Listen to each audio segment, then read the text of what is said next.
Zita ra Jesu. Hallelujah.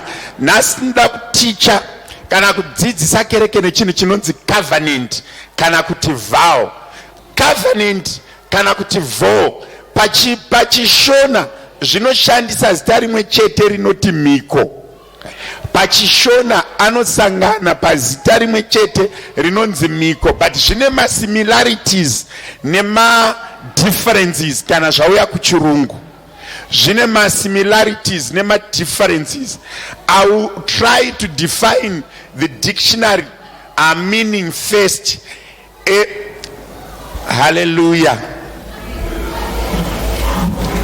A vow, it's a promise requesting silently or directly. A vow, it's a promise. It may be requesting, it may not be requesting. It may be requesting silently or it may be requesting actively. Or because ukatarisa pama same scripture ndakapai ndiverenge alright guy ndiverenge sishoko ra Mwari nanchifunga kuti vanhu vakaona poster tsangana ndakuda kutoenda Genesis chapter number 28 verse 20 to 22.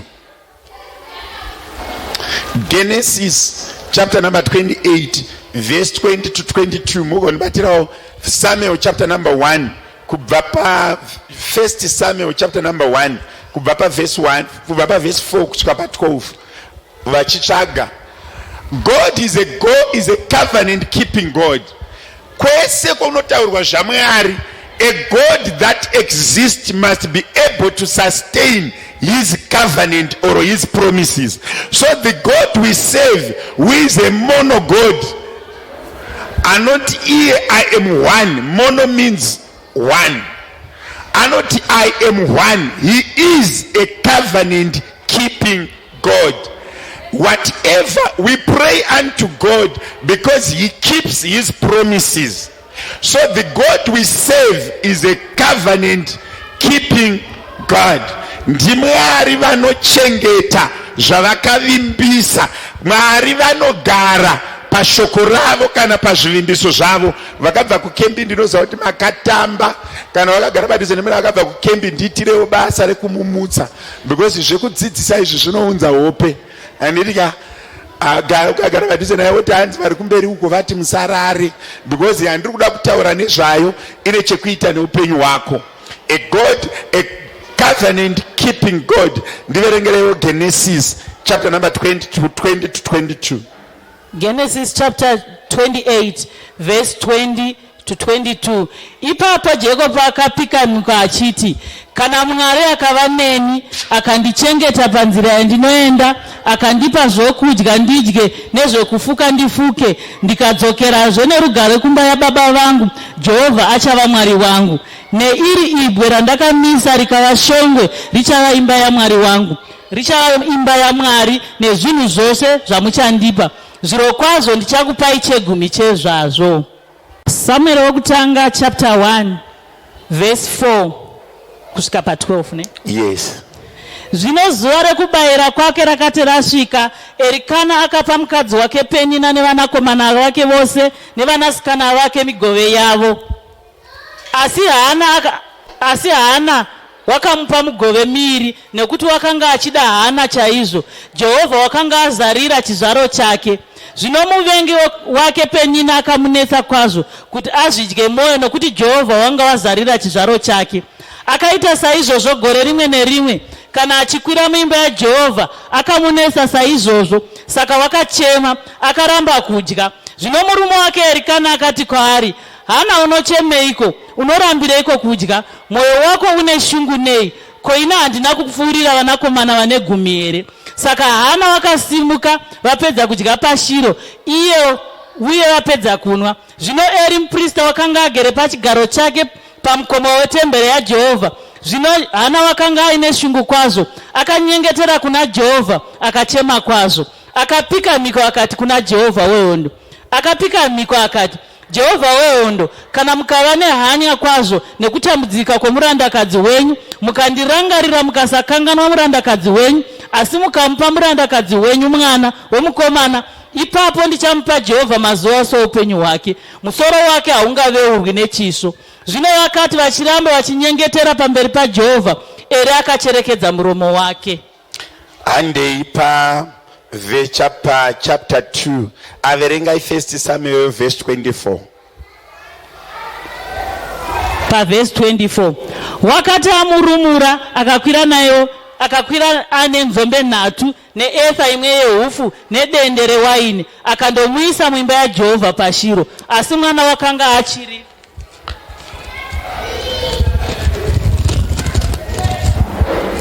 mwana akanga achiri muduku.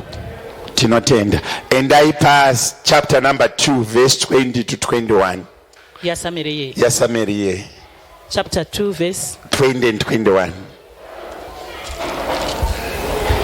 Samuel wekutanga ye chapter 2 verse 21 to 22. Yes. Zvino Jehovha akashanyira Hana akava nemimba, akazobereka vanakomana 3 nevanasikana 2. Iye mwana Samuel akazokura pamberi paJehovha. Zvino Eri wakanga akwegura kwazvo, akanzwa zvose zvakanga zvichiitirwa vaIsraeri vose. Maita yenyu dautenda Mwari patasvika nezviri kuitika neshoko raverengwa. Regai ndibate a few components then we go. Patatangisa kuna Genesis, Jacob anoona vatumwa vachikwira vachidzika. Anobva azoti verse 18, and Jacob akamuka mangwanani akatora ibwe raakanga akatsamira akarimisa kuti rive shongwe, akadira mafuta pamusoro paro, akatumidza nzvimbo iyoyo zita rinonzi Beteri. Zita reguta pakutanga rainzi Uzi. Patiri kutaura nyaya yevow kana kuti yecovenant, pazvinhu zvatavere patext yataverengesa, ndoda kuti utange kubata kuti Hana asati aita a vow pakanga paine sacrifice. Yanzi neBible, it was a good portion because the Lord loved, because Elkanah loved Hana.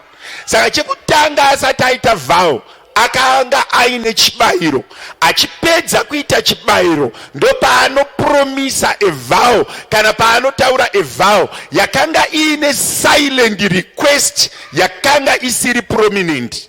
Hana paraverengwa anongoti Mwari apedza kubayira chibayiro chakanaka, kana mukandirangarira ndikaita mwanakomana haazogerwi musoro uye ndichamusiya pano apedza kubayira chibayiro. Obva aenda kumba. Hana paakati kana ndakupai mwana imi zondipaiwo vana. But chaida mwana kwakupa promise kuna Mwari kuti ndokupai mwana. Apedza kubayira chibayiro. Achipedza kubayira chibayiro anopa vimbiso. Apa vimbiso onozadzisa vimbiso. Pana 24, Samuel achiberekwa arega kuyamwa, anomutora oenda naye kuna Eli, onomupresenta, but paari kudzosera promise haadzoseri promise yakadaro. Ari kutora mombe dzakakora 3 nechingwa kuti pandiri kudzosera chivimbiso chandakaita pandiri kuchizadzisa anouya futi nechibayiro. Shoko raMwari robva razoti ukariverenga, Elkanah oti we seeded a son. Mwari kwakushanyira Hana, kwakubereka verse 24, 2:24 kwakubereka vana vakomana 3 nevasikana 2 vasina kutaurwa mazita avo kana kuti vakakurirepi vakazoendepi. Asi Mwari, ndoda kuti ubatise chinhu panyaya yevow kana kuti of covenant, inotanga neseed. Yobva yaitwa in the context of seed, yozozadziswa futi neseed. Bata ipapo wotarisa nyaya yataverengesa kuna Jacob achienda uko, paanosangana nemutumwa achiona vachikwira ladha vachidzika. The first thing, mafuta. Ukatarisa kudhara munhu wese aifamba nemafuta, it was an important asset. Paari kusangana naMwari ari kubva asiya mafuta, haasi kuita a vow iri empty isina chimwe chinhu chakaisapota. Ari kuti pano pachanzi Bethel. Achipedza obva adira seed mafuta ese pasi. Adira mafuta ndopa kuzoita promise. Mafuta adirwa pasi kuti mukaenda neni ndikanodya ndikapfeka kana ndakudzoka ndinodzoka ndichipa my 10th, but haasi kupromisa pasina chadirwa. Handei ndoda kuratidza magod's visitations nekuti Mwari vanofamba sei. Rega ndiende kuna 2 Chronicles chapter number 1 verse 6 to verse 12. 2 Chronicles chapter number 12 chapter number 1 verse 6. Ndoda kuticha Mwari ngaandibatsire ndirege kuzoparidza ndigorega kujamba jamba zvikandibata zvinondituma kuzoenda kumwe ndisati naendako. Ndoda kubatsira vamwe vanhu vamunoona kuti sei tichita deliverance isingaperi. Deliverance ine mazwi. Mumwe munhu akauraya mombe achiti pana Janet ndaisa ngozi. Isu touya todzinga ngozi iya tisina chataisa. Pane covenant yakaiswa nechipo inoda kubrekwa nechipo isingabrekwi nezwi riri empty, nekuti vakariita havana kuriita riri empty. Kune munhu andokutaura naye anditi atiise munhu ngozi ka kuti Janet ndakuisa ngozi haina miri.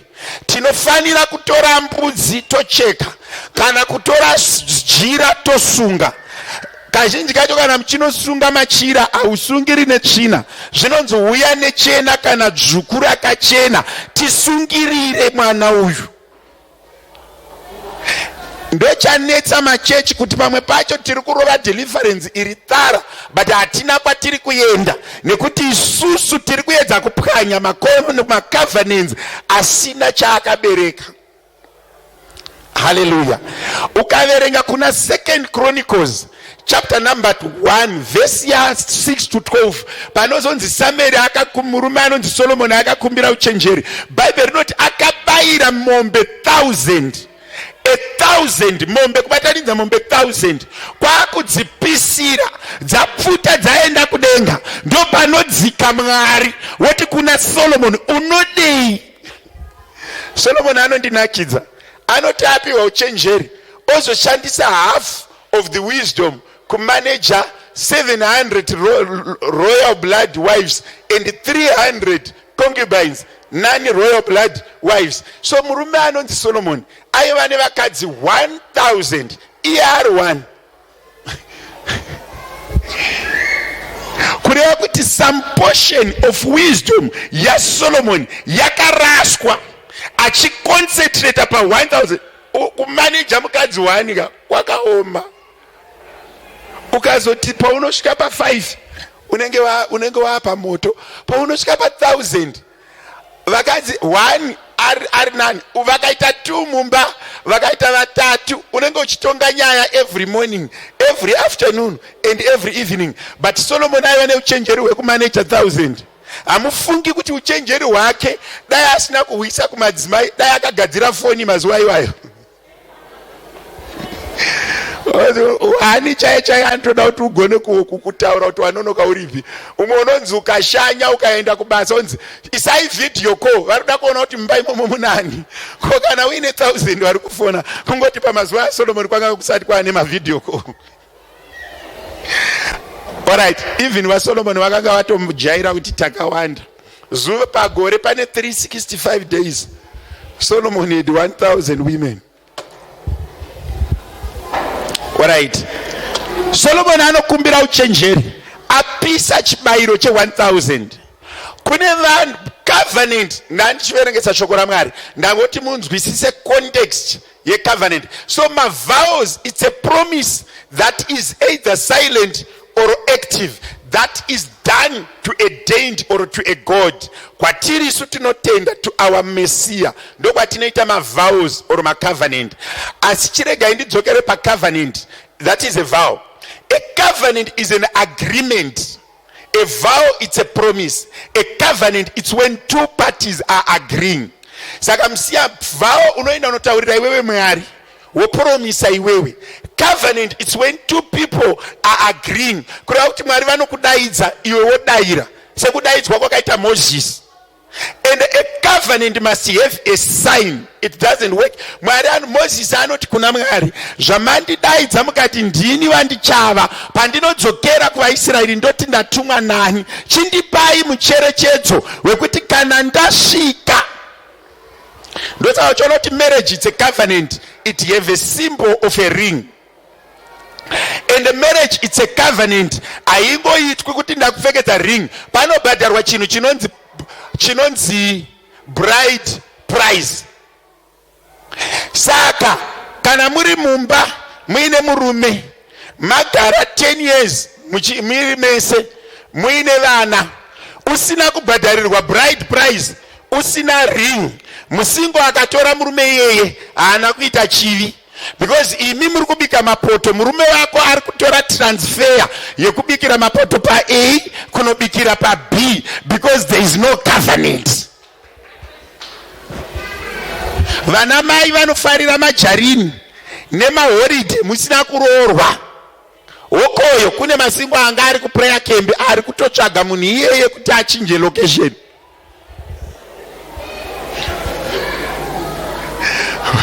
Anozvinzwa? Ndiri kuti munzvimbo dzemweya kana pasina bride price and a ring, you are not registered married. Hapana covenant. Saka akatorwa hapana chivi. Imi manga muchiita fornication, ava vakunoita fornication. Pane musiyano we adultery and fornication. I will teach that another day. You open a vow with money or anything that costs you, and also close it with something that costs you.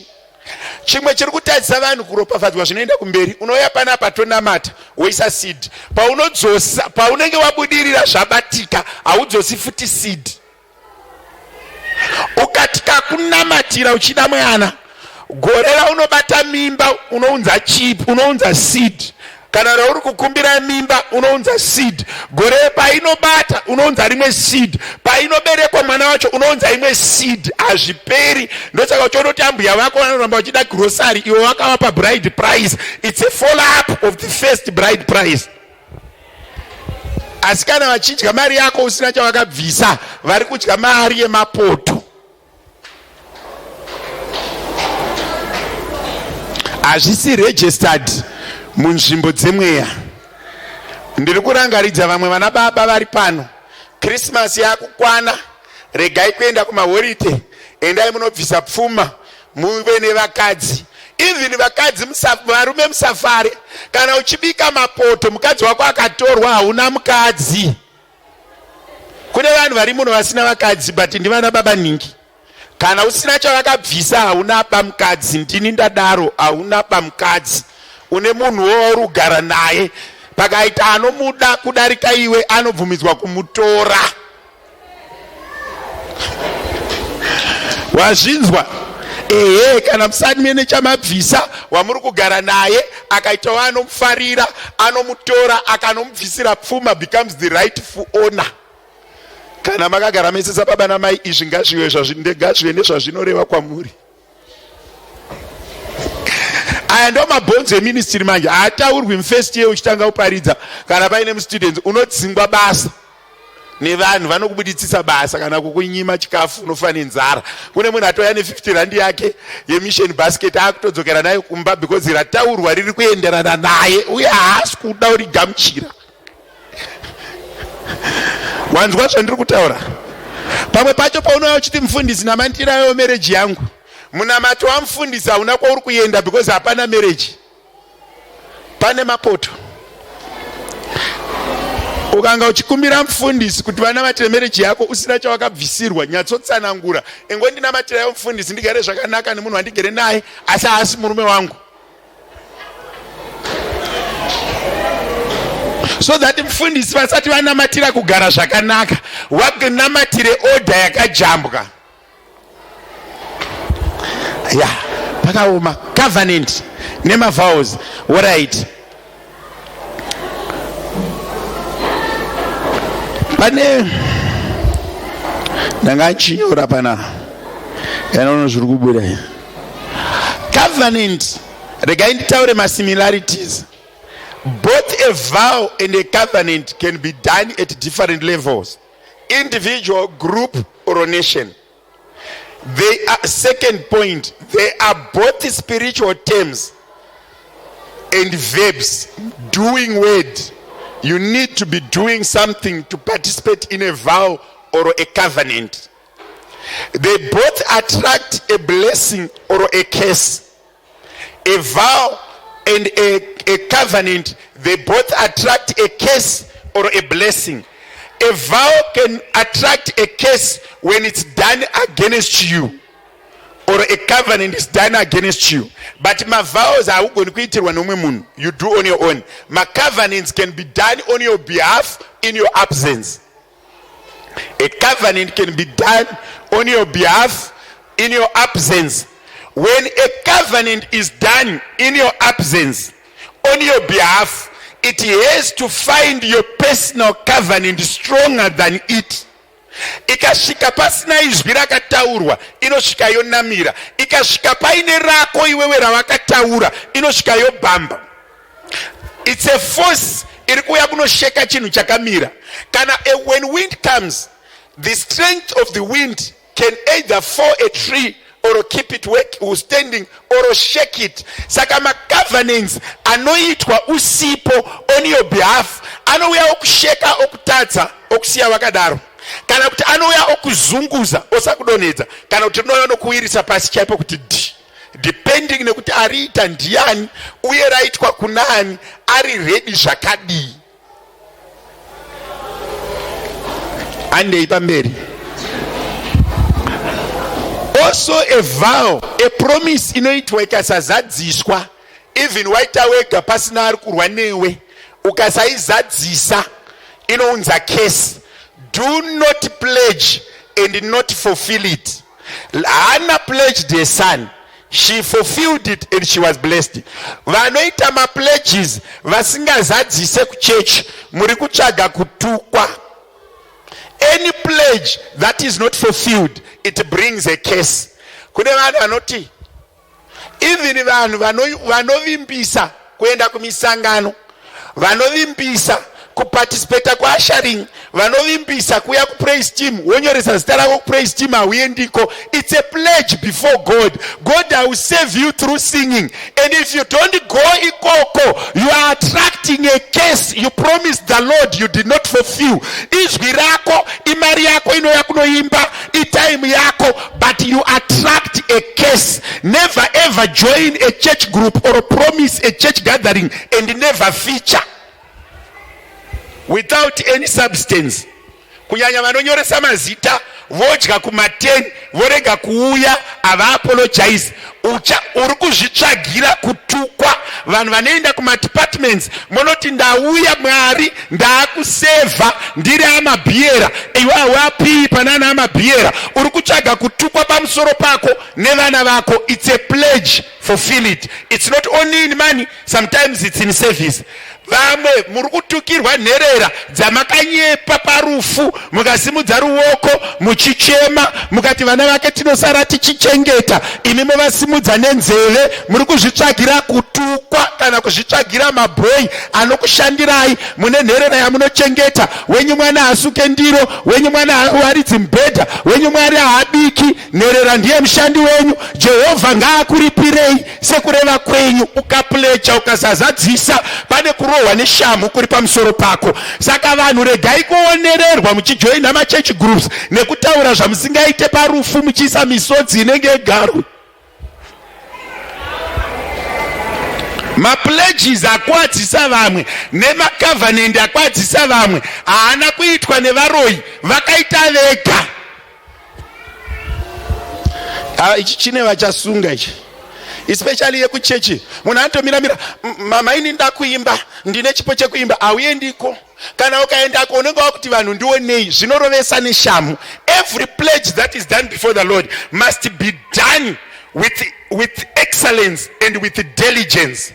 Nema leaders ndauya ikoko futi makaita pledge in office tikabvumirana tikakuita board member but amuite zvinoitwa na board member shamu pamusoro pako inokurova because you pledged. Manje iyi itori governance takauya tikakukumbirai titungamirirei mukati munoda tokukwazisai zvakasarudzika but amuite zvinoita nevanokwaziswa zvakasarudzika shamu pamusoro pako. A pledge must be fulfilled. Inokuvadza vanhu vakawanda inokuvadza vanhu vakawanda asi da kubatsira panyaya yenherera. Mwari vanoda nherera neshirikadzi. Munhu wese anoitira nherera utsinye neshirikadzi unorohwa neshamu yakadarika mumwe avimbisa chegumi akasaunza kana kuti avimbisa offering akasaunza. Panherera nepashirikadzi pane mwoyo waMwari vari kuchengeta nherera. Kana musingagoni kudzifananidza nevana venyu dzoserai kuorphanage murege kurohwa neshamu. Anozodya kana mwana wako asiya waenda kumusha tokuremekedza kuti uri kuchengeta nherera. Shamu pamusoro pako kwete yabva una Pastor Jiriji zviri mushoko raMwari. Inotyisa manje handiri kuparidzai but ndokunamata kwezvokwadi. Kunamata kwezvokwadi hakusi kutaura nendimi. Aiwa ndimi dzinogona kudzidzwa. Kunamata kwezvokwadi kunoonekwa kwete nevanhu. Tikatora vanhu 10 tikatitora yanonamata vamunonongedza imi tikaunza denga rinonzvera itsvo nemoyo munoshokwa kuti munhu wamunofunga kuti haana Mwari ndiye anoita number 1 because kune vanhu vakajaira tsika yekunamata akati uya mweya anoita kutepa kunge mweya uripo iye ari kuacta. Tarisa hama iri padhuze neuti wakanyepera Mwari kangani. Gotarisa hama iri padhuze neuti wakanyepera Mwari kangani. Kwete vanhu vakanyepera Mwari kangani. Kune dzamunonyeperana mega kumaraini ka idzodzo dzinogona kusakurovesa asi yepaota iyi ine shamu. Alright, Andy. They both control behavior and the level of blessing or a curse. A vow or a covenant, they control your behavior and the level of blessing or a curse. They both connect the body and the spirit, affecting them positively or negatively. A covenant can affect your body and your spirit positively or negatively, and they control your behavior. Munhu ane covenant afambe zvakafanana nemunhu asina covenant. Munhu ane promise behave semunhu asina promise. Ezvi zvimafundisi ndakavapromisa kare 2005 kuti ndinovada. Behavior yavo ichiri kukondorwa ne that word that we did tikazochata. That ring inokondorwa behavior. Kureva kuti munhu ane covenant ane certain way of behaving. Munhu asina covenant ane a certain way of behaving. Munhu akavimbisa anoshanda zvakasiyana nemunhu asina kuvimbisa kana asina kuvimbiswa. Zvakavanda tikapinda mumotomo tikabuda muno tichipinda mumotomo anditi vanhu vandiri kuenda navo huyai pane promise yakaitwa kare kuti vanopindamo ndivanani vanongosvika vachivhura madhoo. Their behavior points to the prior covenant yakaitwa. Ime covenant inobva pabirth. Ngaasvika achiti mama ndokumbirawo fees kana kuti kuchikoro kurudiwa pen anongosvika kuti my pen is finished, may I have one? And then Minduro is not to know why the behavior is controlled by a prior covenant. It's like a covenant and a promise. They control behavior and affect both our bodies spiritually and also physically at times. They both affect people around you who can decide on their own, who cannot decide on their own. Vow inaitwa nemunhu kana kuti covenant ino affecta vanhu vakamutenderedza vasingagoni kuzviitira madecision. Ndine shasha iri muno isina kusarudza FM, haina chekuita neFM, haizivi zvekuFM, yateerawo shamwari yayo. Kureva kuti the covenant yakaitwa kana kuti decision yakaitwa nemumwe munhu ndo yaunza mumwe munhu panapa, idzi hadzifungi. Saka a covenant control people around you who cannot think on their own. Saka ukatamba nemunhu ane covenant yerufu, iwe uchiteera tsika dzake, munofa mese. Because you cannot decide on your own. There's someone around you or who is influencing you that will affect you. And pamberi, we are still on similarities. They both affect your followers and the people who believe in you. Covenants and vows changes order, also attract miracles. A vow or a covenant, they change the order of things. The quickest way of changing your situation is to make a covenant. The quickest way of changing the spiritual order around you, it's making a covenant. The quickest way of attracting a miracle is making a covenant or a vow. Vow haina limitation. Mwari havapiwe mukana wekubvuma kana kuramba. It's straightforward. If you want to make a vow, it's straightforward. There's no need to agree. It's just me thinking. Ndotoenda pamberi pamwari. Ndotonotaura nyaya yangu. Vow, it's more like a prayer. Airambwi. A vow, airambwi. If you vow something before the Lord, if you promise something to the Lord, he does not say no. But a covenant can be rejected because it has to be an agreement. A vow, it's a promise. It cannot be refused. In the spiritual world, a vow is the quickest way to attract a miracle. A vow is the quickest way, even mutsai vari kurara, mutsire vakakotsira, savadana nemazita, nguva mutsai kuti mukai. Vakaneta. A vow, ndikasvika kuna vamasuka ndichiti ndava kupai mota. Kashoma kuti no. He just says yes. But inozozadziswa here. So many people are going merry round because of the vows that they created on their mouth and they never pledged them. They never fulfilled them. Vow in two characteristics. It's not denied when you do it, but if it's not fulfilled, it brings a curse. Mazvinzwisa. Ukaenda pamberi pamwari uchita your declaration, God does not say no. But when you fail to fulfill it, it brings a curse. No challenge a vow. A covenant, you need to agree. And a vow brings a miracle. Munaneita a vow arambwi. And I'm not wearing a rab chifevi. Chinoto sangana nevarume chovapa zvekudya. Pane seed. Chova wanza. Pane seed. Chovati kana ndikakuchengetai.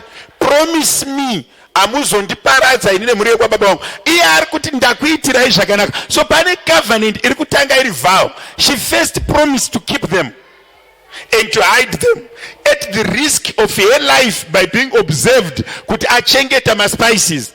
Vakuyenda because she promised them. We are ndokuchengetai avakuonei. Vakuyenda kwakuti ndakuitirai zvakanaka. Promise me. Saka imwe inotanga iri vow. Yozogumisira yave covenant. But when you promise, you need to fulfill it. Ndikubatsira vanhu vane verbal diarrhea vasinganonoki kupromisa, vanokurumidza kutaura. Bible not be slow to talk and be quick to hear. When you go pane zviri kuitika, rega kukurumidza kuti wa. Namweta rimwe gore pakauya imwe hama ndichirikugwa tisati anyanya kuwanda akati ndinoimba inini. I'm an excellent singer. Asati ndisanambodzika asati adzika pastage ndikati Mike yoimbai. Yakabuda. Pamwe pacho be slow to promise. Mavhawa anokusungirira. Zvimune mapromise amakasiya maita December kumusha. Ama kunosangana navo. Amusati mazadzisa.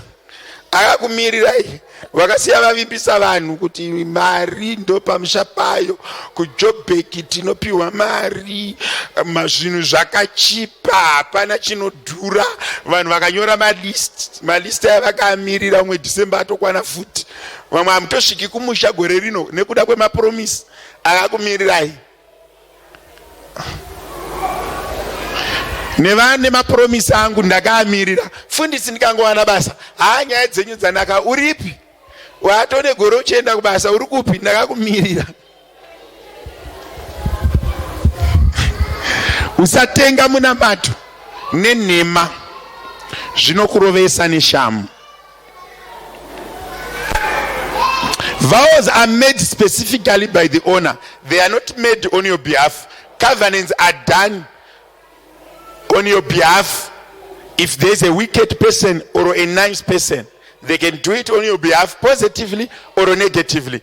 But you can only reject a covenant if you have something stronger than the covenant, if it's in the negative. Vows are normally pledges. Once fulfilled, it's done. Covenants are hard to reverse.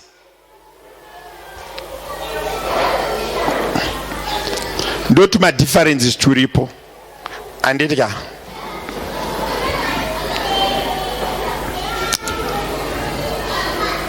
A covenant has power to produce. A covenant attracts relevant blessings and actions.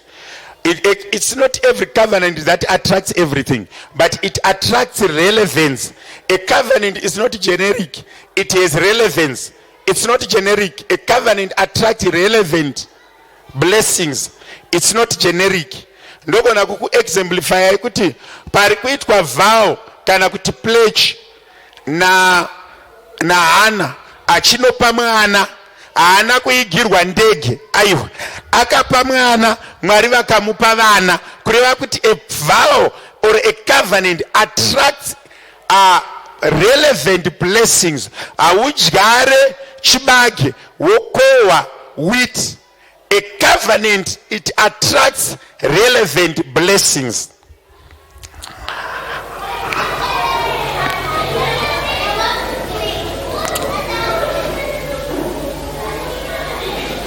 A covenant inonzikwa na Mwari pamwe chete nemadhimoni, because it's a spiritual thing. Ukavimbisa kuti uda kutenga mota, God will release a blessing yekutenga mota. Satan releases a destroying spirit inoparadza mota. A covenant is held both by demonic world and the spirit of the Lord, because it's a spiritual thing.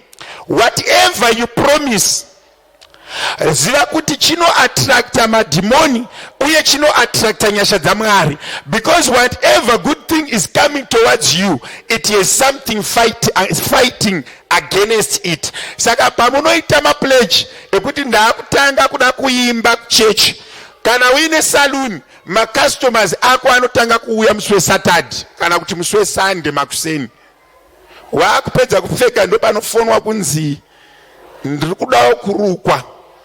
Iwe bvofunga kuti Mwari vandipa vanhu nyambisirwa pledge yaMwari nezvinodzivisa zvasangana parodi. Usati watendeuka hondo ishoma, paunoti mweya washe garai pamusoro pangu, hondo dzinorwa nekunamata ndo padzinotanga. Hakuna munhu anorwiswa nemweya yeanti-marriage iye asiri marriage.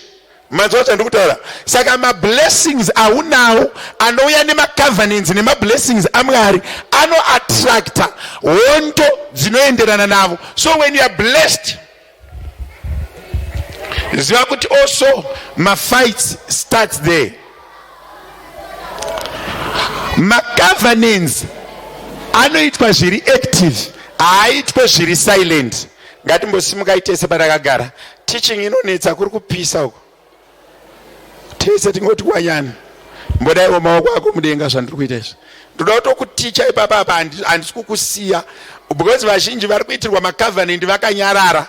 If I don't do this, the church will be taken by the devil and it will go away. Tsokororai, tiregedze kuendesa church kumadhimoni, ngatigare zvedu pasi. It's a teaching skill. Ndakamboita teacher. Kumutsa vanenge vakarara, ukasimuka dzinomboti endei kure. kana kuti evidence yekuti munhu wese ambomuka even akazorara. Saka magovernance anowanzoitwa kazhinji kacho nekuti vanhu havaite avo.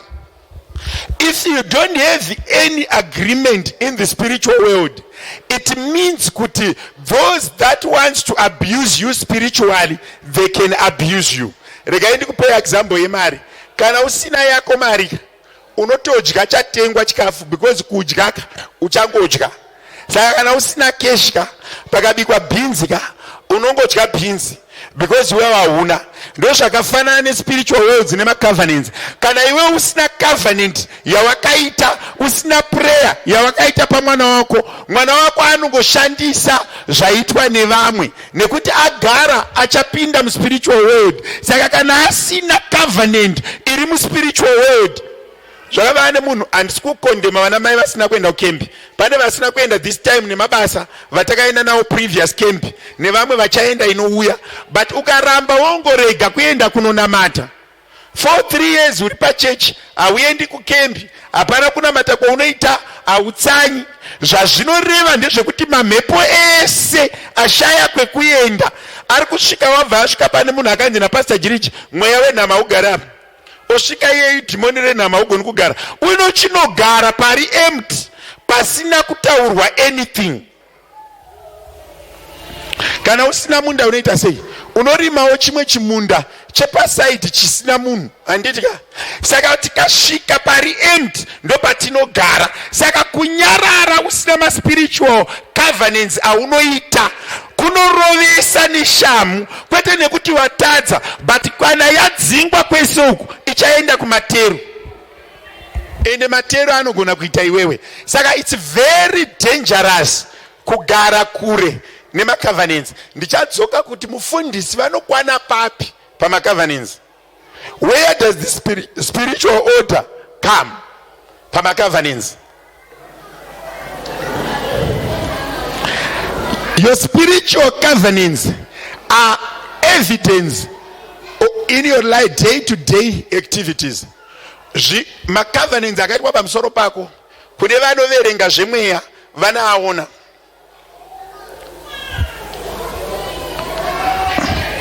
Chiri kunetsa kuti pamwe pacho ndirege kukuudza kuti uya nemari une covenant yerufu.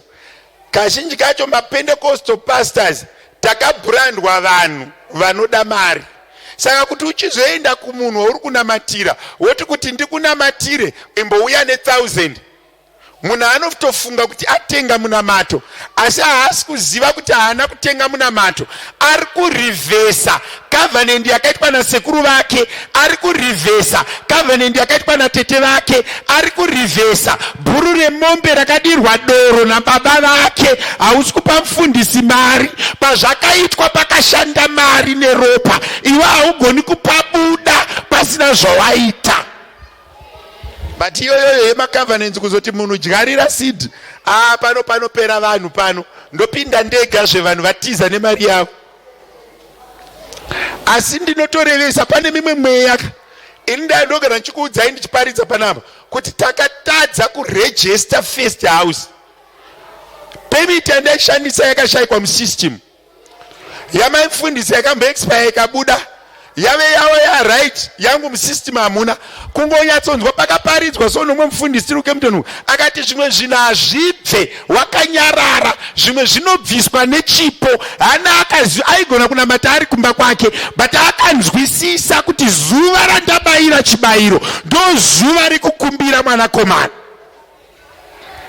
Transfer yaka 13.5 so manheru mangwana process yese yakapera ka1 kuti 2 yaita. Why? Pane rimwe zimunhu rinokuona uchikura kana rinoona mwana wako achikura. Robert andikuona uchifamba kuti iri rinenge zimujana remombe. Pauri kunosubmita mapepa emba, pane chirevo chinoti vajana vemombe havatenge dzimba. Ndo chinosvika chobva chabata mapepa, wotsamwira vanhu, wotuka maclerk nevanhu vari maoffices, uchitadza kudhila nebackground yako, uchitadza kupinda mu the covenant and spiritual world makataurwa mazwi.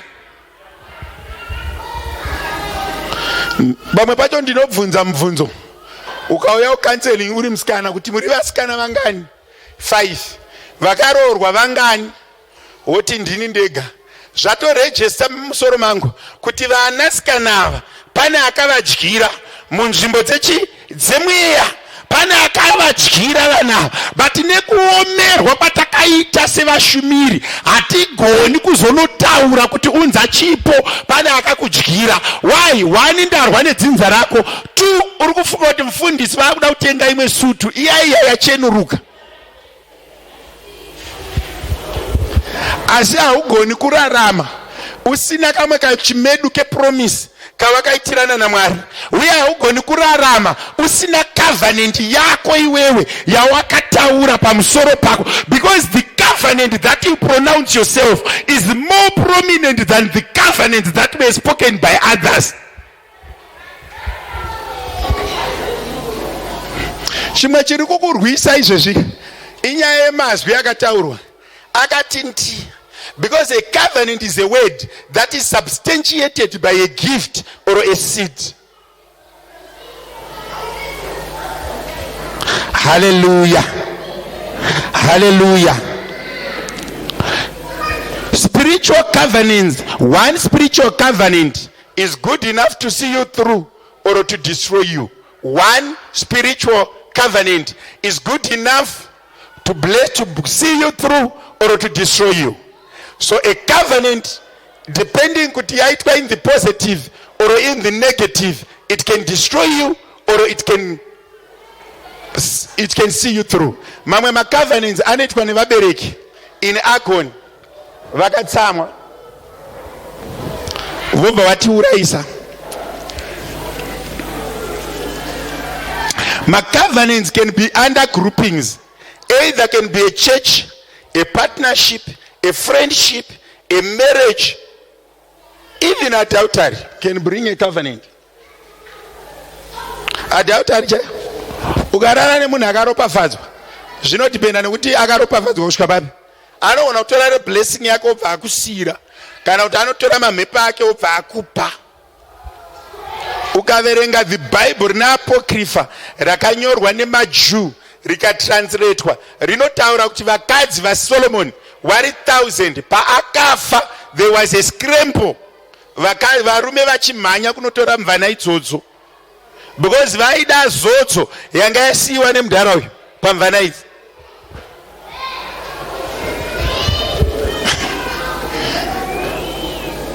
Because Bible rinoti vanhu vaviri if they come together they become one. Saka vanhu vaitsvaga kuzodza kwaSolomoni pavakadzi vake vese vechidiki vaitotorwa nemadzimambo edzimwe nyika, kwete vanhu vari ordinary, vakadzi vese vaSolomoni. Why? Vanhu vaitenda kuti kana ukasangana nemunhu akazodzwa unotora kuzodzwa, kana kuzodzwa kwake kuri nesimba kudarika madhimoni ari pamusoro pako. Ndosaka uchiona kuti vanhu vanotsvaga royal blood. Vanhu pakuroora vanonzi roora chi royal blood, and royal blood yaisangowanikwa kwese kwese, yaiwanikwa kupalace iri yakachengetedzwa nekuda kwezodzo iri pamusoro payo. Ndosaka muchiona kuti vana mai mufundisi vanodzimbara vane simba rekudzinga madhimoni nekudominata in the spiritual world. Why? Vanotora simba ravo kunana mufundisi even vasina kudanwa. Asi mufundisi vakanorora munhu ane mamhepo kudarika anointing yavo, chechi yakuvara inenge ichioperata palevel yemamhepo amai mufundisi. Hauna ushinzwa. Wanzwa zvandiri kutaura? Saka that's why muchiona kuti vakadzi vanofarira maprofita. Vakadzi generally vanoda maprofita. Pakaita muprofita ane simba ane mbiri, vakadzi vanotiza mudzimba vachienda kumaprofita. Kwamagaya kwakazara vakadzi variti, kwamakandiwa futi variko vakadzi vanofarira vaprofita. Ndosaka Solomoni asina kunetseka nekuwana 1000 kutori nemajaha aida kuroora, but vanhu vakati zviri nane kunoita namba 738 paSolomoni pane jaha risina chunhu risina zodzo. Waizviziva here izvozvo? That's why you see kuti in the spiritual world, but also those guys they are not safe. ukaramba wongosanganisa zodzo iyoyo inodzimara isisipo, because you are making covenants. Some of them they will destroy you. So every minister has to protect his anointing by making sure that his association remains protecting your anointing. Pastor Chirinji vakaasosiyeta nevanhu vari wrong, madhimona abudi. Uchiri tibuda nezita raJesu rinokurowa mpama. Pane mpama yekuti unonyatsorovwa wotosuduruka, unonyatsa kuti makwatidzirwa andiri kuita ndopedza service ndazvimba. Manje kana usina matama akakura senu ukarohwa akatobva ranyatsodai. Zvoda vaya vafundisi vane matama anorembera kuzvimba kana kusazvimba hazvioneki. Ita kuti covenant. Zokorora kuti covenant. Kana uchi marriage covenant inoshanda so. Ukatora munhu ane potential, wotora mudzimai wake wosanganisa, add that potential A plus potential B divided by 2. That is their total performance. Kana kuti imwe inogona kudominata imwe yopinda musilent, imwe yopinda muactive, modriver makadaro. Covenant controls both the spiritual world and the physical world. A covenant is so strong to control the physical world and the spiritual world. Jacob anozoudza mhuka kuti dzibereke vana vane mavara, achishandisa the covenant yaakaita paRuzi yekuti mukandiropafadza ndiriko kana ndodzoka, kureva kuti the spiritual world yakanonzwa the physical world yakanonzwa the covenant between God and Jacob, ikaita kuti mukadzi vandi.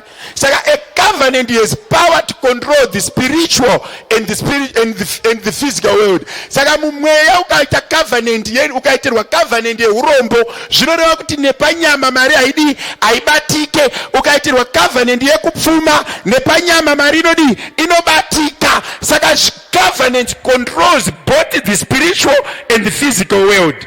Covenant does not know limits.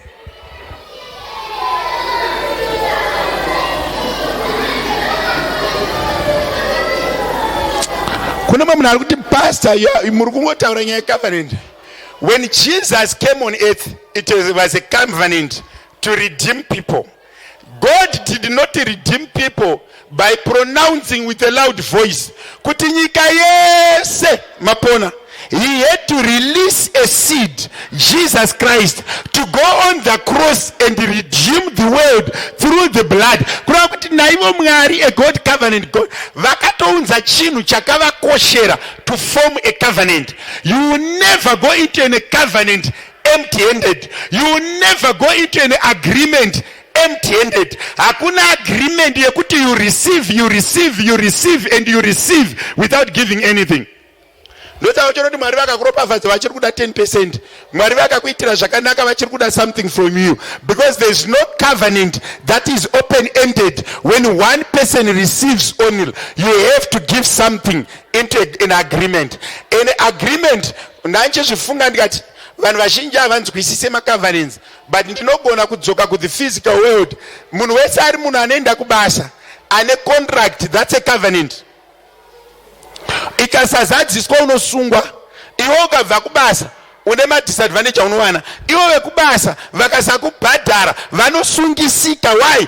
A covenant is valid. It can be provoked or it can be revoked in a legal manner. Saka chese chawaita mu spiritual world as a covenant, it becomes legally acceptable. Ma covenants zvindichitaura kudai, so mweya yengozi yakunzwa manje kuti murume uyu ari kutifumura. Mweya yema anti-marriage iri kundinzwa kuti murume uyu ari kutifumura, because those are agreements. Ngozi haiendi pamwana musikana kusvika yanzi nemumwe munhu mukuru, iwewe wakaurayiwa mumusha muno, enda unogara apa. kureva kuti inoda kudirectwa. Ikadirectwa pamwana 1 inosiya vamwe vese yotanga kurova iyeye. Why? There is a promise yaitwa kunzi darap. There is a covenant and a dedication, and haiudzwi without a symbol. Either munomudira neropa, munomudira nedoro, kana munomupira kuchikuva, kana kuti munomucheka nyora. Haingotaurirwi pasina zvaitwa. Hallelujah. Hallelujah. Vakomana vanoziva kuti haungoudzi musikana kuti ndinokuda. Unoendawo necklace, unoendawo nemachips, unoendawo nekadhi rinorira kana richiko. Even murume akaomera sei, panguva yekumbotsvaga munhu anombodyiwa, anozoomera akamumba, but pamazuva ekutanga muchiestablisha covenant unombodyiwa. Hakuna murume mukuru ari munhu 1 anondiudza kuti haana kudyiwa. Iye anonyepa. Vese vamunoona vanonzi vana baba Zhakata, vana baba Charakupa, vana baba Masinire, vane nzira yavakambodyiwa nayo. Vakatonditeerera so vanozva kuti musi wakati ndakabuda mari, musi wakati ndakabuda mari, musi wakati ndakabuda mari. Vese vana baba vari muno. Hakuna mukadzi kana 1 anongokusekerera uchingouya pasina chawauya nacho. Covenant inodawo kachipo bichana. Nanhasi isu chaivo vafundisi mba mukapera shuga vana mai mufundisi vanochinja chiso. Mwari wenyu uripi? Kana mimi muchinamatira vanhu muchingoti Mwari anoropafadza sei tisina shuga. Vanochinja, but kana shuga irimo Jehovha unofamba. Saka ndoda kuudza kuti hakuna covenant inongoitwa 1 day and stops to be sustained. It has to be sustainable. At some point inoda kuramba ichiitwa follow up and renewed and maintained. Hakuna covenant inongotaurwa nashi yoperera ipapo. Udza munhu ari padhuze newe kuti ukaita promise you must fulfill it. Not only fulfill it, sustain the promise. Zvandakaodhenwa ndikaita mufundisi, dai ndakagara kumba ndiri mufundisi here. I made a covenant. I accepted the call and I have to work every day to remain a pastor. Phone inoringana 2. Ndirongozadzisa covenant na 1. Ndirongozadzisa covenant. That's how it is. Imbodza munhu ari padhuze nokuti covenant. Imbotsokorora kuti covenant. Apa ndanga ndichidzidzisa covenant in generic. Ndiri kuuya ipapo. Patakuenda kuma specifics uzvinzwisise. When God wants to, or I try kuti okay, ndandichitaura nyaya kuti a covenant or a vow, a promise can be made at group level, at family level, at church level, at national level. Family level kunozikanonzwa nayo kwa muri yekwaningi aiti zvakati. That's their covenant. Muri yekwaningi aite zvakati, muri yekwaningi inoita zvakati. At church level now, ndakati rine rigore rekudya, igore rechi renew season. Iwe kana uchiuya pano akasimudza maoko uchitenda pachechi panapa, uri mwana wepanapa, zvinoreva kuti uri kurarama mudispensation iyoyo. That covenant yatakaita spiritual kuti it's a new season, Mwari vachitumira transformation through the pastor, it now binds you because you are part of the covenant. Kunyange usiwe wakauya netheme. If you form a group of people that agree one thing and bind, you become part of that agreement. And that covenant, if it's positive, it benefits you. If it's negative, it still affects you. So my vows and my covenants are not going to quit at family level. Senge kwa Israel, kwa ngonzi mu Israelite wese, aive ne nyasha za aive nazo, by belonging to the Jewish family, they had grace. Whether they are good or bad, but because they are Jew, they had a promise. Then covenant by association. Who is your friend? Taifamba mazuva pera tikati mepo plus mepo is equals to mamepo. Blessing plus blessing is equals to double anointing. Do you know kuti who is your pastor is very, very important in the spiritual world. Just kuti who is your pastor, it's very, very, very, very, very, very important in the spiritual world. Ukapinda mumota iri kudrivwa isina aircon, haizoite aircon nekuti tsano wapinda. Unopiswa nezuva. ndosaka uri kutsva izvezvi munoma muna aircon uri kurohwa nezuva. Why? You are part of this congregation. Hatisati taisa aircon saka tiri kupiswa, but ukapinda mairi unotonhorerwa even usina hako kuisa aircon yacho. Saka pane inonzi group covenant, family covenant. Ndamboti the covenants control both the spiritual and the physical in this. Why? Because it has been agreed. Pane chinhu chandisati ndaticha ndofunga ndakangochiitira muri 1 chete yandakateerera history yavo ndikaona kuti vainetseka kudarika 40-50 years.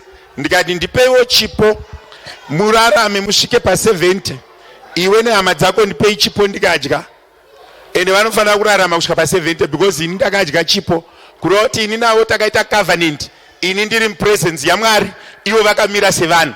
But inonetsa manje kuuya kumunhu wausati wajaira woti chimbondipawo chipo urarame, because achipedza kupa anogunun'una achiti avharwa. Saka that covenant becomes null and void because the people, the parties of the covenant are not in agreement. So a covenant, people must be in agreement. Same fundis vows and covenants. This is where we are lacking. Pentecostal churches have a weakness. All Pentecostal churches, we have a weakness that we need to outgrow. The weakness is our prayer time is longer than our doing time. Can I repeat this?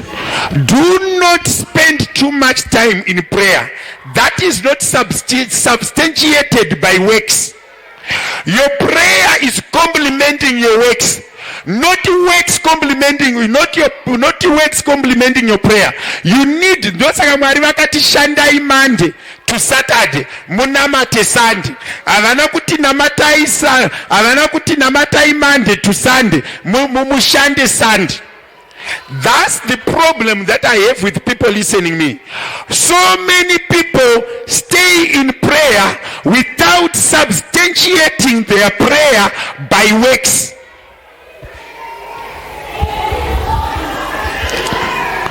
Mutsai vari kurara vana vangu vaijaifa kukebuku vakaneta nguva mutsai pichana ndakutopedza ukagara padhuze nemunhu wako ukaona akurara murarirewo anomuka, akanzwa weight anovamuka.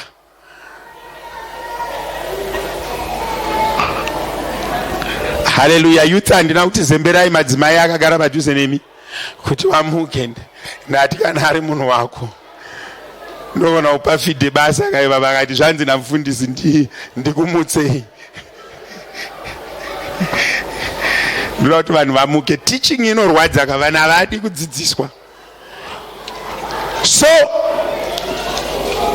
in summary, what do we need to achieve as a church?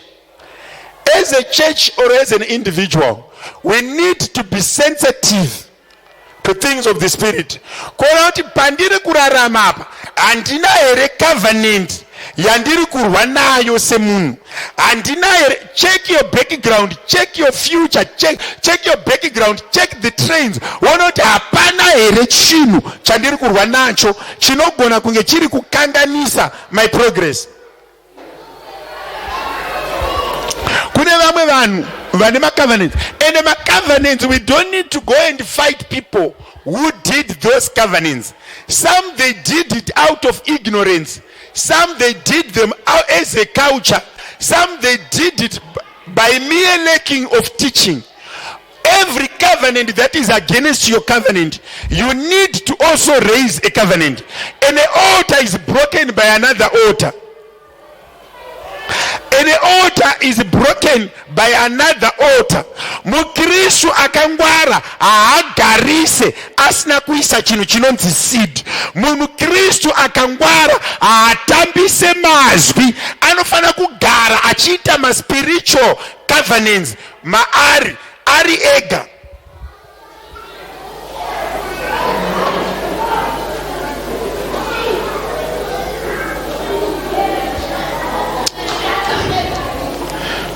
Ini ndiri mufundisi ndodhila nechurch board, pane zvinhu zvandinotenga chinyararire, and my administrator knows that. Ndine zvimwe zvinhu zvekuti pachechi kana chichidiwa tinongoenda nekuseri nemudzimai wangu totenga touya nacho, kana kutsvaga munhu wani arida kupatina nini totenga touya nacho. Vamwe vanofunga kuti mufundisi vanoda chechi stereke. Aiwazve, ini ndini ndakadaidzwa kuita pasta. Sekuru vangu vakanga vasiri pasta, mbuya vangu vakanga vasiri pasta, baba vangu vakanga vasiri pasta. Vane zvimwe zvavakataura zvinoenderana nedzinza zvinoti kunyangwe ndave mufundisi, but ndine ropa randinaro randakainherita rinogona kuda kurwa neni, randofanira kunyararidza. Kana rikaremekedza anointing iri pamusoro pangu, but anointing haisi pamusoro panga, inogona kunomukwatura zvivanda izvozvo. Zvogona kunomubata. Saka ndinoda kuti munhu anzwisise kuti ma-spiritual governance ane simba rekukontrora your life positively or negatively. Vamwe vari muno vazhinjika makagara pamakagara just because you have not understood that I need to do my own covenant. I need to raise my own covenant so that it can surpass the covenants that were done on my behalf before I came on earth. Ndakanzi namfundisi Masiyambiri ndiri kuuniversity musecond year, vauya noparidza kuChinoi. Zvikanzi ndiri kutsvaga mukomana ane mhuri isati yambotenga motikari auye kuno. Inini ndakatarisa ndikati kumba kwedu ndiri number 9, vari kumberi wangu kwese 8 vakanga vasina kana license. Masiyambiri achingopedza kutaura kuti vakomana vane mhuri isati yambotenga mota, ndovaka ndaive nemari yaikwana 3 loaves, because pandakaenda kuuniversity ndakanga ndisina vaindichengeta vakawanda. Saka 3 loaves dzanga chiri chikafu changu chesvondo rese, nerofu rimwe ratanga tatenga Town and Country chaive nechingwa chaive nemusana une mafuta chaitinakira pamazuva iwayo. Ndakamhanya kumberi ndikanorasa chingwa kumberi, ndikasiya kamari kako, ndikati ini ndini ndiri kutaurwa nemushumiri uyu ati kumhuri kusina mota. Pandakasiya mari iyoyo ikoko, inini handina kuzombokwira kombi. Ndine makore akawanda ndisati ndambokwira kombi kana bhazi, but pamwe pacho chiri kutadzisa vanhu kuenda kumberi. Ma-spiritual governance akaitwa uri mudiki ari kuteera mhuri, iwe hauna kuaona. Uri kuona varoyi uchitadza kurivhesa zvakanyorwa pasi. Bhaibheri roti ane simba rekubvisa runyoro rwaipesana nesu, kwete takarara but tiine zvataita. Kumwe kunetswa nemurumeka, it's not normal, it's an inherited things. Mapisa muriyo, murume wako anongogara akadai so kutsvaga mistake. Haugoni here kumbotsvagawo ka-offering umboenda pamberi paMwari uti kutaura uku Mwari kuri kwega here kana kusiri kwega zviri kukonzera gazvichinyarara. Iwe unobereka vana 9, hapana anogona kunyora zita rake. Hausi kuonawo kuti pane chiri kuitika apa. Mwana wako anosvika grade 4 haanyori zita rake. Imi muri kungotenga majarini nema-KFC nemapizza. Hapasi kudawo here kamwe kachipo kanomborwira udofo hwemhando iyi. Grade 4 munhu haanyori zita rake. Wakanyaita sei? Even kutaurisa chaiko kune mweya wedzinza. Ndosaka kwakazotumidzwa vamwe mazita emadunirirwa. Unoita kuti mumwe munhu anotaura, unoita kuti pese pandinofunyedzo kunyarara handigoni kunyarara, ende pese paune uchitaura nekuchikotaura zvinhu zvisina basa. Imbobvisa offering kuti mweya wekutaura wedzinza wako ngauchibva upandiri ndimbonyarara. Kune munhu asinganyarariki anoita kunge akaiswa paredhiyo iri on so twi. Haugoni kuita leader, haugoni kuita board member, haugoni kutungamirira department, haugoni. Unenge uchingotaura mati mayani, haugoni kunyarara. Vanhu vakanyarara vanoremekedzeka kupfuura redhiyo. Unozonzwa vanhu vako kuti ndege ndo mazita ako iwayo. Hanzi haiyo ipfuti chaiyo. Haunyarari. Unodzikisira murume wako, unodzikisira mukadzi wako. Pamwe pacho unenge wakutaura nezvinhu zvisina kana nebasa rese. Imbotaridza munhu ari padhuze newe uti mweyayo unomboshanda pauri.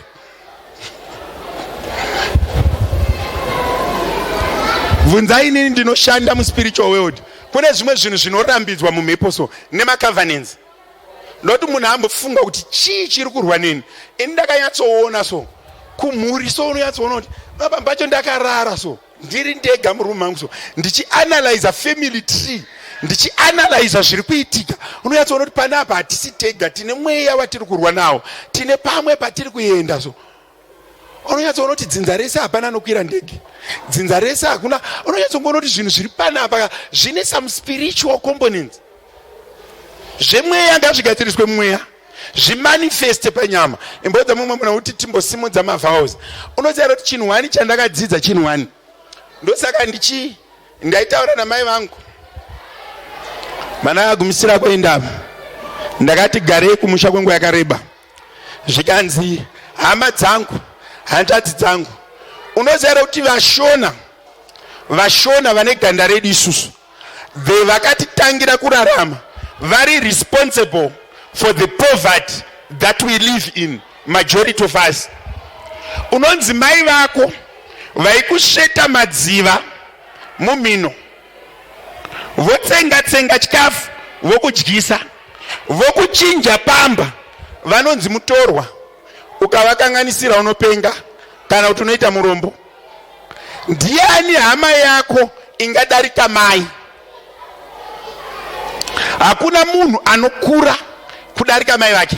Zvandakaita zvinezvi ndikatadza kuzvigezesa, mai mufundisi vasipo, the next person kundigezesa ndimai.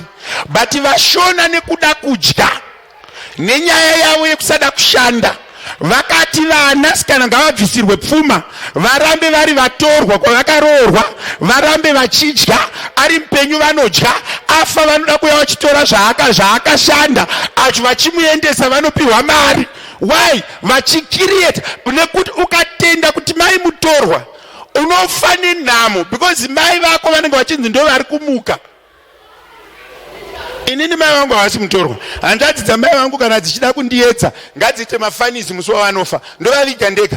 Ndakazvitaurira kuti munzvimbo dzemweya munhu uyu haasi mutorwa uyu, kuti upenyu hureruke. Nemadiro anoita mai vana wonzi mutorwa.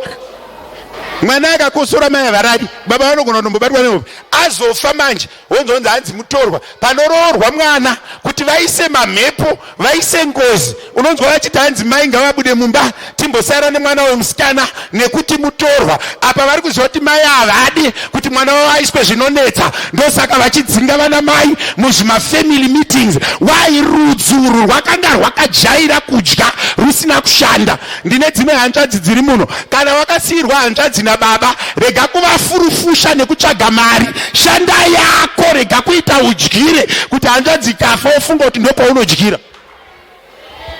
Ndo zvimwe zvima-spiritual covenants zvakuvadzisa vanasikana. Murunza ndinoedzedzana uri zvima-spiritual covenants. Vanhu vanoti hanzi vakadzi vanomanifesta kudarika varume.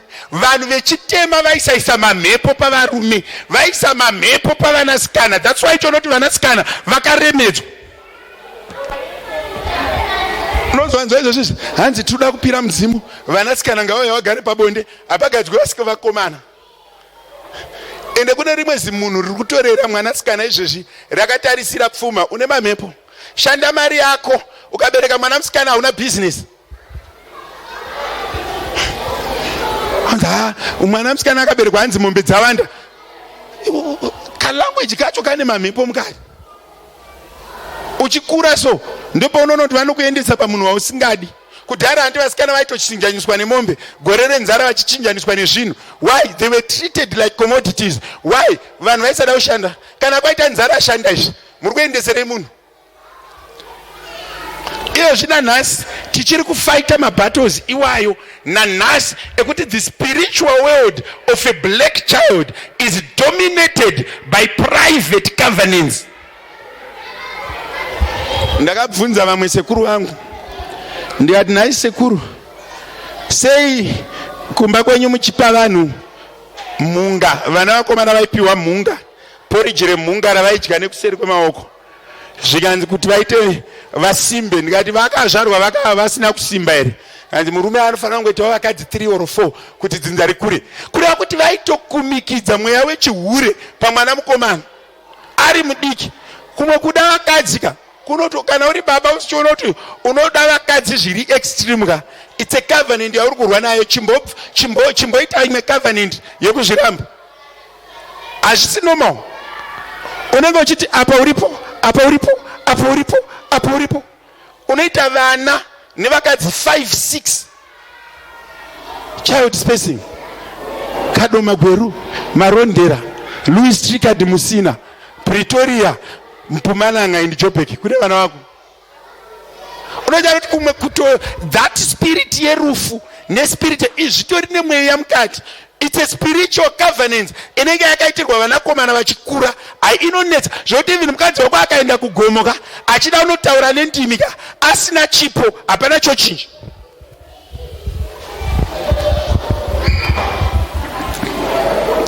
Imboti amen kuna Jesu. Covenants. Ma-covenants anoitwa. But kazhinji kacho tiri kutora nguva yakareba tichisimudza ma-covenants akaitwa nevanhu atisingagoni kurivhesa in total. Chandoda kuti uite mangwanani ano, chandoda kudzidzisa ndechekuti learn to create your own covenants. Learn to create your own covenants. Pavana, pa marriage yako, pa basa rako, pa upenyu wako, create your own covenant. Try by all means to live a life that is immersed in covenants. One of the strict covenants in my life, yaunogona kuona in my preaching, even usina kuudzwa nini, a covenant against poverty. Inini ndikamuka manheru ndichinamata ndoenda kurumu kwemwana one by one kana ndine simba ndichinotuka mweya wenhamo. This is the strongest demon that had led many other challenges to be upon children. Vana vari kupiwa vana vari vana vadiki nemweya wenhamo. Vana vari kujoiniswa into spiritual satanist groups nekuda kwenhamo. There is a lot to be done in the spiritual world. Pakunamata. Kunamata Mwari, it's not only coming to church, is understanding the landscape of worship and the landscape of spiritual language. But when I am in the spirit, I speak words. When I am in the spirit, I put an offering. When I am in the spirit, I dedicate my children. When I am in the spirit, I dedicate my life. Kana imi mchifunga kuti zviri natural. Patakatanga COVID, most people were affected. But pa church panap, ndakaita a declaration. In fact, ndakatanga last year. Pandakaita declaration. Ndiri pana ndikati kuri kuuya a flu-like disease. Let's pray tichengetedzerwe vana. Ndikazoya ndikati panapa hapana ari kufa neCovid. Ndakaita dzinenge 5 days ndichitsanya ndichienda kurufendeyo every day. Ndichideclare kuti Mwari zviratidzei. Ndikauya ndikabvisa a specified offering yekurambidza vanhu kufa neCovid pachechi panapa. Yes, ndine vana vakabatwa neCovid, but Jehovah vakanzwa seed iyoyo, vakanzwa covenant iyoyo, tikapinda muwave yeCovid, tikabuda tese tiri vapenyu sechurch. Yes, hama dzedu dzinogona kunge dzakafa. Why? They were not under this covering. But isusu takanga tiri mucovenant, takadarika kureva kuti a spiritual covenant can control even diseases, can control even zvirwere. You need to learn to do spiritual covenants. You need to learn to do your vows and uphold them. Don't lie. Mbodza munhu ari padhuze newe kuti rega kusimudza covenant yemhuri, simudza yako. Rega kusimudza covenant yedzinza, simudza yako. Aya macovenants akaitwa nevanhu kureva kuti isusu sevanhu we can do stronger covenants that reverse these covenants.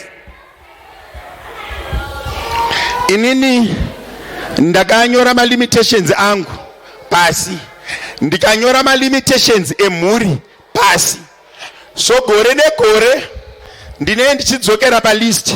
Ndoti kumuri ichasati chaitwa ichi ndachigona wa, kumuri ichasati chaitwa ichi ndachigona wa ichi, because unotaura kuti Bible unogona kutamba chidembe musweta kabata kutamba uri panzvimbo wani, so uchitenderera ukaenda unoza vanhu vazhinji vanoswera vari busy vachimhanya 100 one round.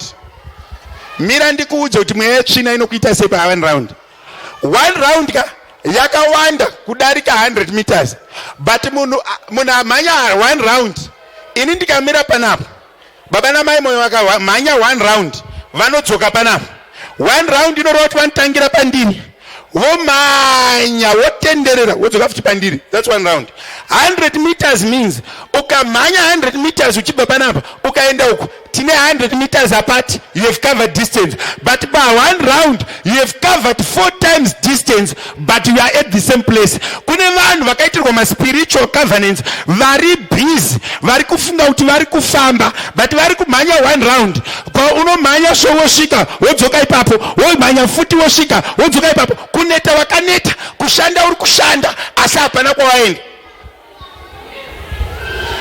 Ndopoona kuti unoita 5 years zvinhu zvichiita kunge zviri kufamba so zvobva zvangoti zvese zvadirwa jecha hapasina chinhu. Wotanga futi dzimwe 5 years zvoita kunge zviri kufamba zvatsoka kumashure. Why? Iwewe uri kufunga kuti uri kufamba, but uri kufamba usina spiritual covenant. Uri kufamba usina word ravakataura. Uri kufamba usina chavakadyara. Why? But uri kushandiswa nevakadyara. Even my marriage so munombofara moita 6 months muchifara. After 6 months motangira futi paya pekuti pitseke buda wenomba kwa mai wako. Mombofunga kuti zvanaka right tamachua modzokera futi panzvimbo. Nyambisirwa iwewe haunombobvira vakaita spiritual covenant ine chekuita nemarriage, but dzinza rakaita, vanhu vakaita, varoyi vakaita, vanatete vakaita, but iwewe hauna. Saka ndopatadzokera paya pana ndichiticha kuti unoshandisa iripo covenant kana iwe usina kuita yako, unoshandisa mazwi akataurwa kana iwe usina kuita yako. Zvakafanana nemugroup tikati tiri kuenda kuHarare, vanhu vakaramba vakanyarara, tinongositata mota toenda kuHarare because varimo vanyarara kureva kuti vari kubvuma zvataurwa. Ndoda kuti umbosimudza macovenants ako mangwanani ano, umborega kusimudza macovenants evanhu, usimudze ako. Umbotiwo inini I want to make my covenant. I want my life to be determined by the spiritual decisions that I do, not what was done.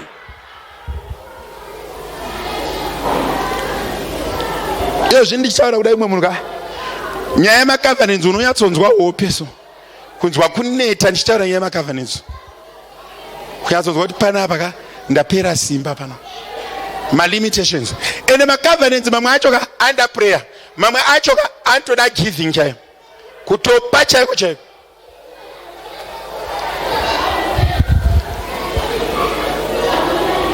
Ndataura nomwe munhu kanzifundisa hanzana ambopfeka suit. Kada hausati wambopfeka suit zvikanzi ndikatoita sei kuti upfeke suit. Kanzi pese pandinounganidza mari yesuit kumusha kunorwariwa kana kunoitika zvakanaka zvimweso. Ozvitaura so kuno munhu asina kana suit asi jira reretso anaro. Unotaura kuti association iri so spiritual. Ma covenants anoshanda in certain associates. Kuno munhu wandikutaura naye manheru mangwasikati ano, wandikuti pana achitaura nyaya macovenants wanga uchipiwa revelation yekuti inini ndine covenant yandiri kufanira ndikurarama pairi. Inini ndine covenant yandofanira ndikurarama pairi. I've got a covenant yandinorarama mairi. You know, pane zvimwe zvinhu zvekuti ukararama mucovenant so unonyatsozvinzwa kuti there's a covenant that dominates my life. I need you to raise your covenant. I need you to do your spiritual determination. Covenant nekunamata zvinhu tu zvakatosiyana. Unogona ngochinamata uchita zvese but uchoparatana necovenant. Ma spiritual covenants ekuti unonyatsoona kuti this is not normal. Izvi hazviaffect vakomana nevanamai nanababa. Vakomana chaicho unonyatsoona kuti kutenderera kwandiri kuita ka it's not normal. Umwe anowana basa, umwe anoita chakati, umwe anoita chakati, iwe uri kumbotenderera. So it's a covenant. It's a covenant inenge ichikutenderedza. You need to raise your own covenant. You need to raise your own altar. You need to do your own determination. You need to go in before the Lord. Bible shoko raMwari rinoti kana muchida uye muchitenda kureva kuti ma covenants evanhu can be broken. Even mukatarisa kuti varungu, our white colleagues, They don't struggle to make money because they have made covenants in the spiritual world that they are suited with money. The blacks, most of us, we are still poor because we made covenants that limit us into poverty. Whether educated or uneducated, most black men live at the food level. They are not able to live an inheritance. They live hand to mouth. Why? Kuyangwe baba wangu ane madigiri matatu. Why? Takagara pa covenants ezishoma. Any black pastor who speaks about money is labeled a thief. TD Jakes akauya ku FNB Stadium nganzi aibhadharisa pagate pakazara kuti dhuma zvakambonyorwa in feigned margin. TD Jakes 800 rand entrance fee. Stadium yange yakazara. Ini kukubhadharisa 20 rand apo. Ampindi munhu 20 rand chai. TD Jakes 800 mama kazara. Why? People who come from America, people who come from abroad, they are associated with money, and in the spiritual world, they don't get criticism about money because they've declared in the spirit. As blacks, we are not associated with money. We have covenants that is bound with poverty, and if we try to make money, you are criticized, you are chastised, you are even mupenyo wako izvezvizo. Unogononga wina vamwene vasingati mudi kuti uende kumusha, ubve kumusha kuruzeva, wada kuona uchifudza mombe, wada kuona uchiteera matongi. Why? It's a covenant yakagara yakaitwa kuti mukadzi anobika, mukadzi anoaina, mukadzi abate mari. Nanhasi ndine dzimwe shasha dziri muno dzinofunga kuti mukadzi abate mari. Mfundisi, mukadzi anoidi mari. Kunyatsoona kuti pane covenant yakabata pfungwa, kwete pfungwa chete. Yakatanga iri spiritual, ikabva yapinda nemubrain. Unotonzwa munhu achitarisa vana vake so ane vana vatatu, mukomana 1 nemuvasikana 2, kana kuti vakomana 2 nemusikana 1. Zvandakaita zvine oti zvinhu izvi ndezvanga nakunashe include Shannon. Wozoti dhimoni renhamo riya rekuti mwanasikana chitengeswa achatengeswa mutorwa rabata. It's a spiritual covenant that continues even to manipulate the mind. Ndakambonzwa mumwe munhu achiti mufundisi, izvi ndezvevanhurume asi zvevanhukadzi. Unyatsoona kuti shasha haisati yavhurika musoro, pane spiritual covenant yenhamo. Takagara munomu kudai so, kuisa tikapiwa quiz tichitsvaga the intelligent toisa line. Munoona kuti pafirst 11 pane madzimai.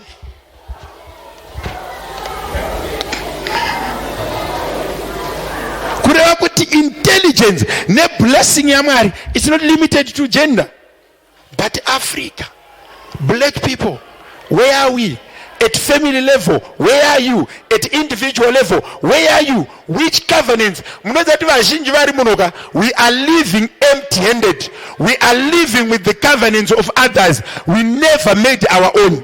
Atina yedu spiritual covenant atinofamba nayo. Atina yedu spiritual commitment atinofamba nayo. Tiri kufamba ne generic. Kumusha wana akaenda kunganga, mese munoita mabayo. Wana akaenda kumaprofita, mese munorohwa nemadzikirira. Why? Iwewe uri kushandisirwa spiritual covenant yevamwe, hauna yako. Inini kumba kwedu ndikaenda kumusha, varoi vese havarari. Ndine ndasvika inini. Even muno muchurch muno mukauya musatanist chaye vaiuya kudhara tichiri kuward building, akauya izvezvizvi iye ndiye anotsva. Why? Ndakaisa covenant yangu yandakati hakuna mweya wetsvina une simba rekubata upenyu hwangu. Kana rauya riri dhimoni ngarinzwe imoto. Kune munhu anofanira kuita maspiritual covenants ake. Uri kurarama nevamwe, dakuti umboseta your own. Aibaba pakaoma manje. Ende pauchatanga kuita yako anga agara aripo usafunga kuti achazorora. Ane tumwe tuhondo twada usimudza kuti ungozvinzwa kuti pane zvaitika mumweya. Ma spiritual governance izvi zviri kuswera uchinetseka kuti vanhu vari kundiroya, hapana akakuroya, mazwi akataurwa ari kushanda, ako haasi kushanda, you have never said anything. Ndochiri kudzungairisa vanhu.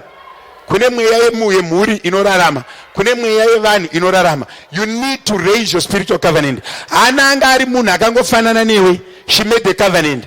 Solomon was just a person like you. He made a covenant. You can also make your own covenant.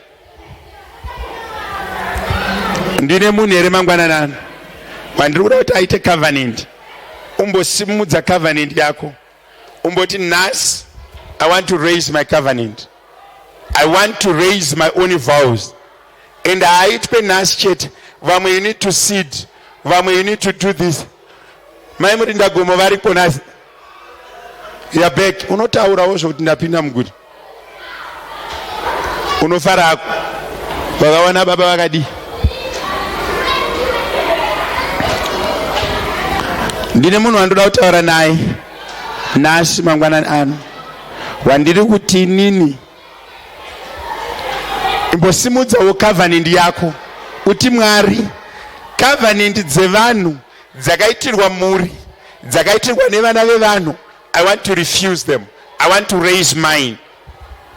I want to live the life that I pronounce myself. Kune munhu andiri kutaura naye. A covenant yaunoita iwewe naMwari, a vow yaunoita iwewe naMwari, kuti Mwari kubva nhasi inini ndoda kukuitirai chinoti nechinoti, asi zvakataurwa nevanhu pamusoro pangu nezvakaitwa nedzinza nezvinorarama muupenyu hwangu zvirege kurarama. Macovenants akaitwa nevanhu ngaarege kurarama pamusoro pako.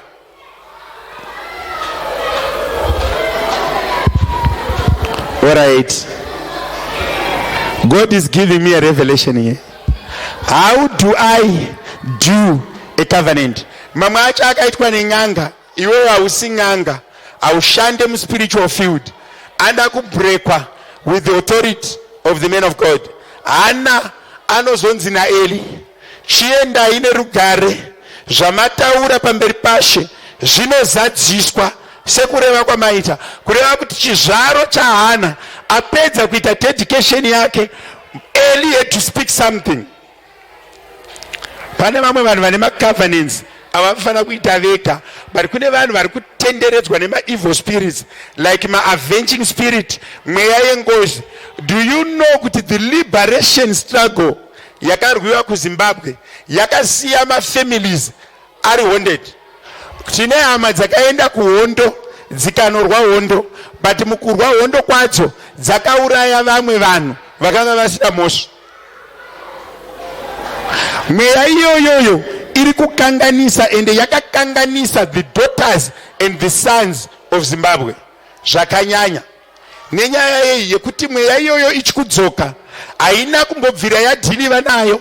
Imwe yakapiwa vanasikana, imwe ikaiswa padzimombe, vamwe vakapenga, vamwe vakadini. But handiyo yandinoda kuadresa nhasi, but ndikuti kune mimwe mweya iri kuopareta matiri yatinofanira kurambidza tosimudza yedu.